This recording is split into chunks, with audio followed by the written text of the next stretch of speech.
Welcome to the Glenn Beck program. I just asked the people here in the studio, what are the odds America wakes up today? Something that we have not seen before happened today, and here it is. The United States believes that negotiations should result in two states with permanent Palestinian borders with Israel, Jordan, and Egypt, and permanent Israeli borders with Palestine. We believe the borders of Israel and Palestine should be based on the 1967 lines with mutually agreed swaps, so that secure and recognized borders are established for both states.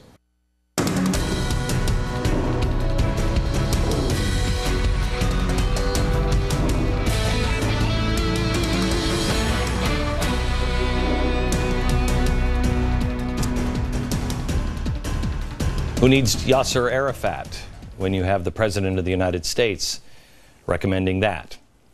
I just said on Monday, and then again on Tuesday, I actually was warning you that we're talking a lot about Israel. I was begging an indulgence from you. We're talking about Israel a lot, and I said it doesn't matter to you yet, but it will very soon. And it's going to take a while for people to really understand why this matters, but it does. Little did I know on Monday and Tuesday when I said those words to you that very soon would be today. The President of the United States, I believe, has betrayed our last strong ally. I mean, if you look at our allies, look at our allies. Japan, they an ally anymore? You darn right they are. But they have been devastated by earthquakes and tsunamis. They are not able to do anything anymore. They can't help us. We have to help them. France, was it ever really an ally? I mean, really? Total riots in the streets with Muslim uprisings. Sarkozy isn't a friend. Obama has alienated or betrayed them or insulted them. The leading candidate against Sarkozy, who isn't winning in the polls, is now saying that she'll break the NATO treaty in relationship with us and align themselves with Russia. So that's out. Great Britain, where are they? Oh, they're really. I mean, what's left of Great Britain? They have been so ravaged by socialism and political correctness, they're on fire. Great Britain, you don't have much time left. I mean, they're on the road that we're on. They're just ahead of us. God bless Great Britain. But are we really an ally? Do you remember what happened? You remember what happened, what our president did to Great Britain? And then Germany, they're on the ropes because they're on the hook for Greece and Spain. Australia, no offense, Australia, but I mean, in the U.S., you're best known for the blooming onion. You know, I mean, really, Outback Steakhouse, I love it and everything, but I mean, I hate to insult Australia because they are an ally. But it's Australia and Canada that are now the strongest allies we have. We're in trouble. There's one ally left. And Barack Obama took care of that one today. Benjamin Netanyahu is on a plane right now coming over to the United States. He's getting ready to speak to Congress in a few days. And once again, we have slapped him and Israel across the face. This is a letter signed by the President and then voted on by Congress. Overwhelming support in Congress. 2004, it is a letter from the United States to our friends in Israel. In the letter, the President of the United States to the Prime Minister of Israel says, here's what we're going to do. We promise you that Israel will be an equal partner in whatever will happen in the future. We will not go back to the 1967 lines because it means the death of Israel. And Israel has the right to defensible borders. That's not the 1967 lines. The House and Senate overwhelmingly supported this letter. Today, Barack Obama took this letter and ripped it up. Israel's Prime Minister, Netanyahu, before he got on the plane, expressed his disappointment. He said, quote, Israel believes that for peace to endure between the Israelis and Palestinians, the viability of a Palestinian state cannot come at the expense of Israel's existence.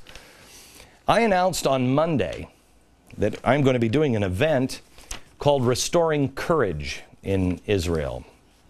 I thought we were ahead of the curve a little more than we are. I think it's time to have the guts to look inside yourself and really, how do you feel about Jews and Israel? And are they our ally? Are they our friend? I thought we were ahead of the curve, but I think we're right on cue.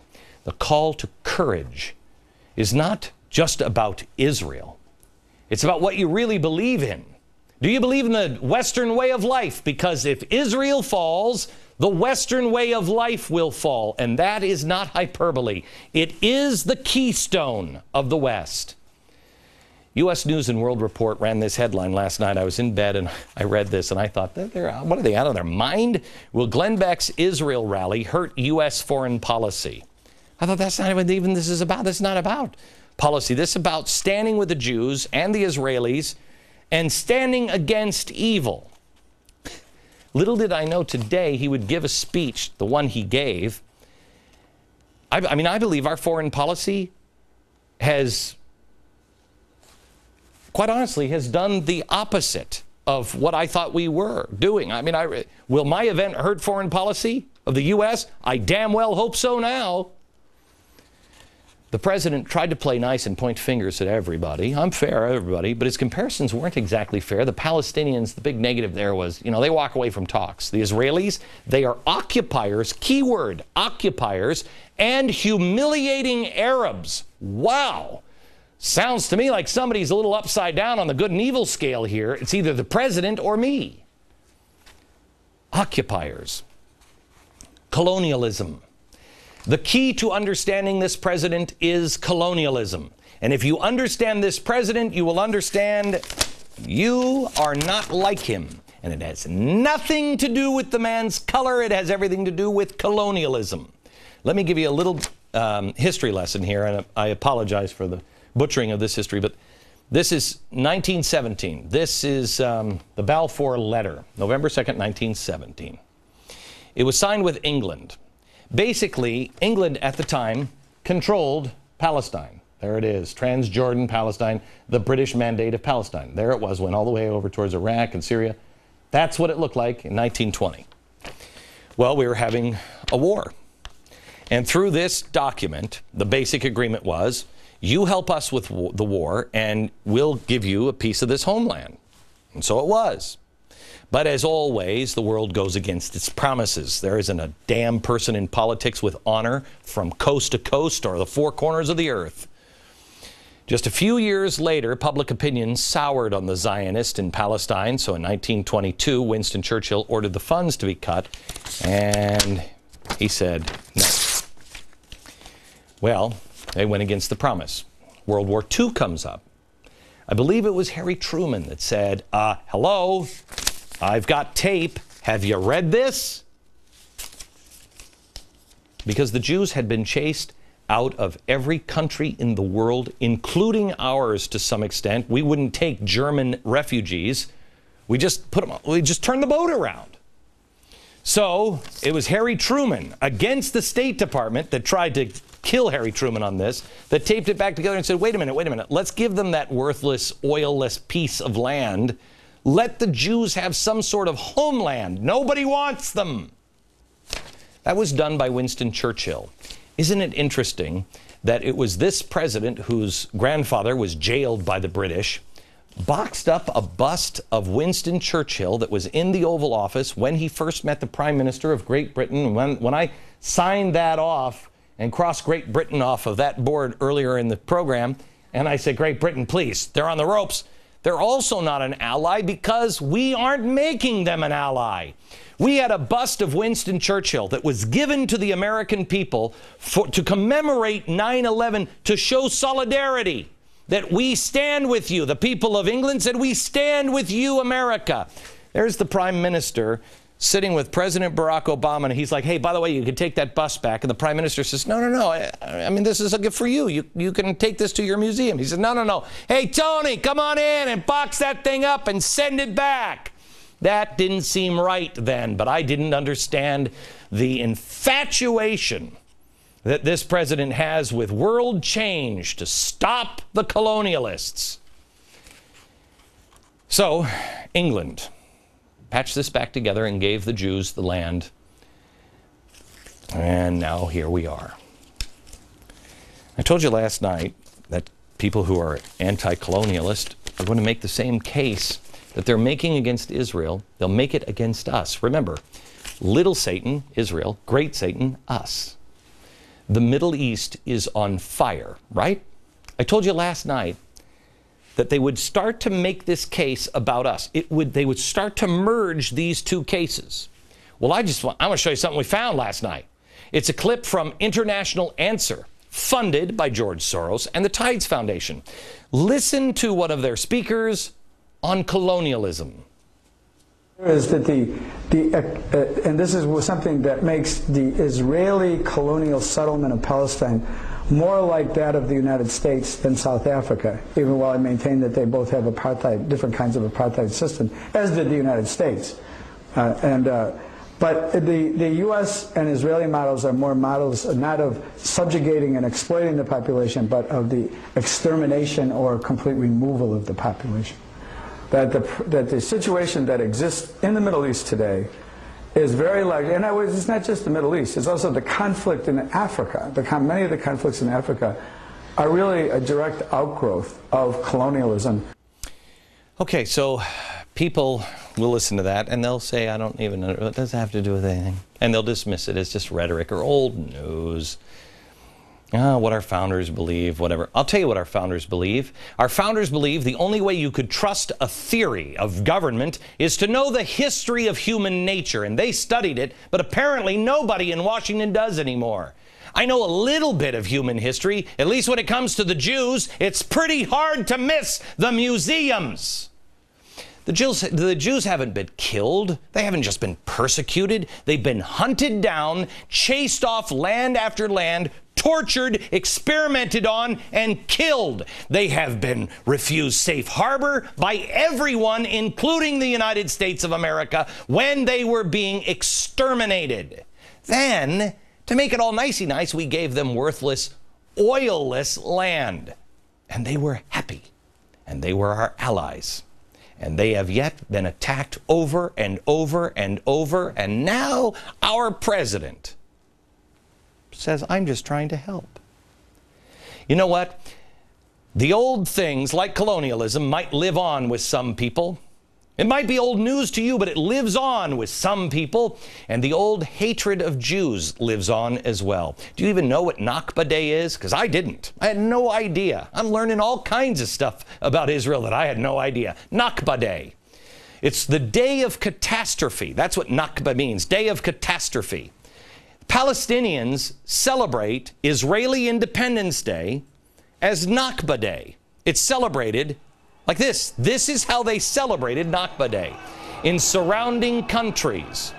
It's like July 4th upside down. It's a celebration to them. Their television station caught this sweet old woman talking about Independence Day for Israel, otherwise known to her as Nakba Day. Listen to what she says. Watch. الخامس عشر من أيار عام 48 بنتذكرها ليش بنتذكره إن شاء الله بنصرنا وبننسى ذاك الأيام إن شاء الله بتدفنوها بإجريكم وبتذبحوا اليهود بإيديكم زي ما ذبحناهم في الخليل إن شاء الله بتذبحوهم اليهود ذبحوهم أهل الخليل وأبي والله ذبح وجاب أواعي من عندهم وكسبوها. Isn't that great? I want to show you this. This is where she's talking about. That's where this is happening. Right here. Right here. Here's Israel. Okay? This is the West Bank. This is, you got to give this back. Here she is. Nakba Day. Now I want to show you the airport. Put the airport in. Do you have it? There's the airport. Now you tell me, you can shoot a plane from a rooftop. How is anybody even going to, how do you secure this land for the Jews? Especially when you have over here, when you have Iran saying we're going to run them into the sea? How do you do that? How do you fly a plane into the airport? And they want these people, now, these people, also to take Jerusalem. Not all of it, not all of it. but 1967 lines, the old part. Does anyone, first of all, believe that the old hatred will die? Do you think that lady who's talking about, yeah, I want you to massacre them, I want you to kill them with your own hands, you think that dies when they go, oh, we give you land? Oh, well, let's not massacre you. Does that happen? Let me tell you how this ends. It ends with the destruction of Israel. It ends with the end of the Western way of life. It is the keystone of the West. You do this, it inflames the Middle East, and I got news for you. Bill Kristol, make fun of me all you want. A caliphate is established. It is why Osama bin Laden said, take advantage of the Arab Spring. Did you hear the tape they just released? The last one he made, apparently. He said almost the same thing our president did. And our president expects you to believe that peace will happen if Jews just give up more land. Really? Take out the hate, will you? Let's look at things logistically for a second. How do you move 300,000 people from the West Bank? How do you move them, Mr. President? And you really believe if you bring Palestinians in and give them all of the homes and even the stuff of all the Jews, they're going to say, you know what, neighbor across the border, we're not going to massacre you. Let's put things into perspective. This is a picture that was taken in the West Bank. See that one? Remember this? Know what that is? Cookies. They were celebrating the death of this family. The brutal death of the Fogel family that no one else wanted to talk about. People from the Palestinian section of the West Bank went in and brutally killed this family in the middle of the night. A little baby, a mom, brutally killed. The Palestinian Authority will rule this land. The same ones, the Palestinian Authority, that just signed an accord with Hamas and these guys. يؤتى بهم لفيفا إلى فلسطين ليكون الشرف لفلسطين وأهل فلسطين ومن ورائهم أمة الإسلام في القضاء على الشر المستطير لهذه الشرذمة من البشر مهما كان في الخليقة من وحوش كاسرة، من طيور جارحة، من زواحف مؤذية، من حشرات ضارة، من ميكروبات فتاكة، خطرها أدنى بكثير من خطر. Hezbollah, that's Hamas. Hezbollah is run by Iran. Remember, Iran says run the Jews into the sea and Israel has to be wiped off the map. They also say, quote, the Zionist regime is heading towards annihilation. Ahmadinejad says the Zionist regime is a rotten, dried tree that will once be eliminated by one storm. Or how about this super classic? By God's will, we will witness the destruction of this regime in the near future. Obama did say that Jerusalem will be dealt with separately, but he said going back to the 1967 borders. That assumes that East Jerusalem is now in the hands of the Palestinian Authority. Got it? That they'll take that and run with it. And when that happens, let me give you a list here of the holy sites that you will no longer be able to see again. If you go to Jerusalem, you won't be able to see the Church of the Holy Sepulchre. You won't be able to see the Western Wall, or the Mount of Olives, or the Garden of Gethsemane, or the Garden Tomb, or the Room of the Last Supper, or the Temple Mount. None of it. I told you 2 weeks ago that our faith is under attack.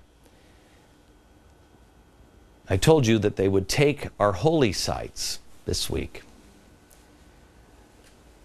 This is not about Israel. This ends in the Middle East with chaos and death. How do I know? Well, recent history, that's how. I'll explain when we come back.